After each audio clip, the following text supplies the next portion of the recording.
ஒரு பொருள் கண்முன்னே அழிகிறது என்றால் உங்களால் அமைதியாக வேடிக்கை பார்க்க முடியுமா? நிச்சயம் முடியாது, இல்லையா? ஆனால் அதே பொருள் வேறொருவருடையது என்று தெரிந்தால் உங்கள் மனநிலை மட்டும் எப்படி மாறுகிறது? ஒரு செல்வந்தனின் வாழ்க்கையில் நடந்த இந்த ஒரு சம்பவம் பகவத்கீதையின் சாராம்சத்தை மிக எளிமையாக நமக்கு விளக்குகிறது. வாழ்க்கையின் மிகப்பெரிய ரகசியத்தை தெரிந்து கொள்ள இந்த வீடியோவை முழுமையாக பாருங்கள். ஒரு ஊரில் ஒரு செல்வந்தன் இருந்தான். அவன் வியாபார நிமித்தமாக வெளியூர் சென்று திரும்பிய போது அவனது அழகான பெரிய பண்ணை வீடு தீப்பற்றி எரிந்து கொண்டிருந்தது. அந்த ஊரிலேயே மிகவும் அழகான வீடு அவனுடையதுதான். அந்த வீட்டை 2 மடங்கு விலை கொடுத்து வாங்க பலரும் தயாராக இருந்தனர். ஆனால் இவன் விற்கவில்லை. இப்போது அந்த வீடு அவன் கண் முன்னே எரிந்து கொண்டிருந்தது. பல நபர்கள் சுற்றி நின்று வேடிக்கை பார்த்து கொண்டிருந்தார்கள். தீ முழுவதுமாக பரவி விட்டதால் அதை அனைத்தும் பிரயோஜனமில்லை என்று எந்த முயற்சியும் எடுக்கவில்லை. வணிகனோ செய்வதறியாமல் கண்ணில் நீரோடு புலம்பிக் கொண்டிருந்தான்.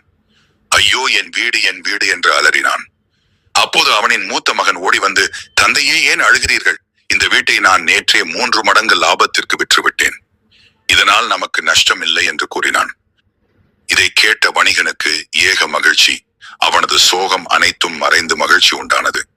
இப்போது வணிகனும் கூடியிருந்த கூட்டத்தில் ஒருவனாக நின்று வேடிக்கை பார்க்க தொடங்கினான். அதே வீடுதான், அதே நெருப்புதான். ஆனால் சில வினாடிகளுக்கு முன் இருந்த தவிப்பும் சோகமும் இப்போது அவனிடம் இல்லை. சிறிது நேரத்தில் வணிகனின் 2வது மகன் ஓடி வந்து, தந்தையே, ஏன் இப்படி கவலை இல்லாமல் இருக்கிறீர்கள்? நாங்கள் விற்ற இந்த வீட்டிற்கு முன்பணம் மட்டுமே வாங்கியுள்ளோம். முழு தொகை இன்னும் வரவில்லை. வீட்டை வாங்கியவன் இப்போது மீதி பணத்தை தருவானா என்பது சந்தேகமே என்றான். இதை கேட்ட வணிகன் அதிர்ச்சி அடைந்தான்.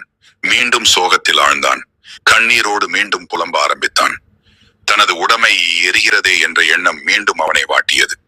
சில மணித்துளிகள் பின்பு வணிகனின் 3வது மகன் ஓடி வந்து, தந்தையே, கவலை வேண்டாம். இந்த வீட்டை வாங்கிய மனிதன் மிகவும் நல்லவன் போலும். இந்த வீட்டை வாங்க அவன் முடிவு செய்த போது வீடு தீப்பிடிக்கும் என்று உங்களுக்கும் தெரியாது, எனக்கும் தெரியாது. ஆகையால் நான் பேசியபடி முழு தொகையை கொடுப்பதுதான் நியாயம் என்று என்னிடம் இப்போதுதான் சொல்லி அனுப்பினான் என்று மகிழ்ச்சியோடு தெரிவித்தான். இதை கேட்ட வணிகனுக்கோ ஏக சந்தோஷம். கடவுளுக்கு நன்றி சொல்லி ஆடி பாடி மகிழ்ந்தான். கண்ணீரும் சோகமும் மீண்டும் காணாமல் போய்விட்டது. மீண்டும் கூட்டத்தில் ஒருவனாக நின்று வேடிக்கை பார்க்க தொடங்கினான். இங்கு எதுவுமே மாறவில்லை. அதே வீடு, அதே நெருப்பு, அதே இழப்பு. இது என்னுடையது என்று நினைக்கும் போது அந்த இழப்பு உங்களை சோகத்தில் ஆழ்த்துகிறது. இது என்னுடையது அல்ல என்று நினைக்கும் போது உங்களை சோகம் தாக்குவது இல்லை. உலகில் எதுவுமே நிரந்தரமானது இல்லை. எதுவும் ஒருவனுக்கு மட்டுமே சொந்தமானது இல்லை. அனைத்துமே அழியக்கூடியது. நான் உட்பட எல்லாமே ஒரு குறிப்பிட்ட காலத்திற்கு பின் அழியக்கூடியது அல்லது வேறு ஒருவனுக்கு சொந்தமாக கூடியது. இதைத்தான் நம் நாட்டின் ஆன்மீகமும் சொல்கிறது. எதை நீ இழந்தாய்? எதற்காக அழுகிறாய்? இன்று எது உன்னுடையதோ அது நாளை மற்றொருவருடையது. மாற்றம் என்பது மட்டுமே மாறாதது. கடமையை செய், பலனை எதிர்பாராதே. ஏனெனில் கடமைக்கான பலனை இறைவன் தர மறப்பதில்லை.